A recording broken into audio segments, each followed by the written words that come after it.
मूर्ति बैठाई दिहानी कलसा दियना चुनरिया ले आई दिहानी दुआरा मैया के मूर्ति बैठाई दिहानी। सालों साल से रावाली से सुख ल भौजी, सालों साल से रावाली से सुख ल भौजी। अब की 9 दिन नवरात्र रस भूख ल भौजी, अब की 9 दिन नवरात्र रस भूख ल भौजी।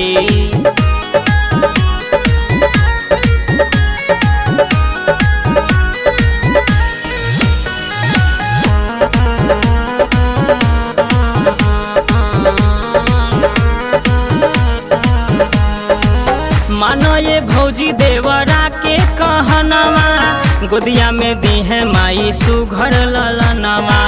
हाजरी लगावो 9 दिन इनका सरनिया, दी है आशीष तोह के महरनिया, दी है आशीष तोह के महरनिया।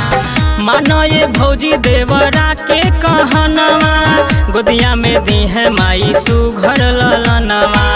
हाजरी लगावो 9 दिन इनका सरनिया, दी है आशीष तोहा के महरनिया।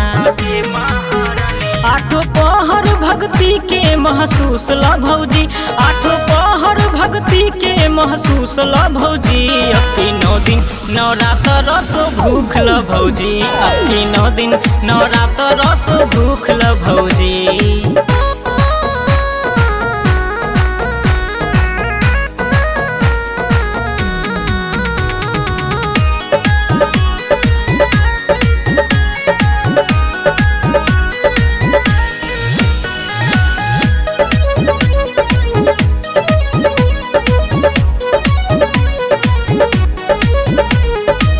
जागेला भाग देखी माई के रूपवा, क्षण में कटेला भौजी सगरो हो दुखवा।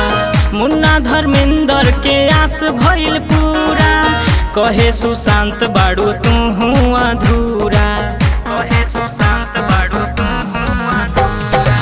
जागेला भाग देखी माई के रूपवा, क्षण में कटेला भौजी सगरो हो दुखवा। मुन्ना धर्मेंद्र के आस भइल पूरा, कहे सुशांत बाड़ू तू अधूरा। सझिया के आहार में फल जूस ल भौजी, सझिया के आहार में फल जूस ल भौजी। अब की 9 दिन नवरात्र रस भूख ल भौजी, अब की 9 दिन नवरात्र रस भूख ल भौजी, अब की 9 दिन नवरात्र रस भूख ल भौजी।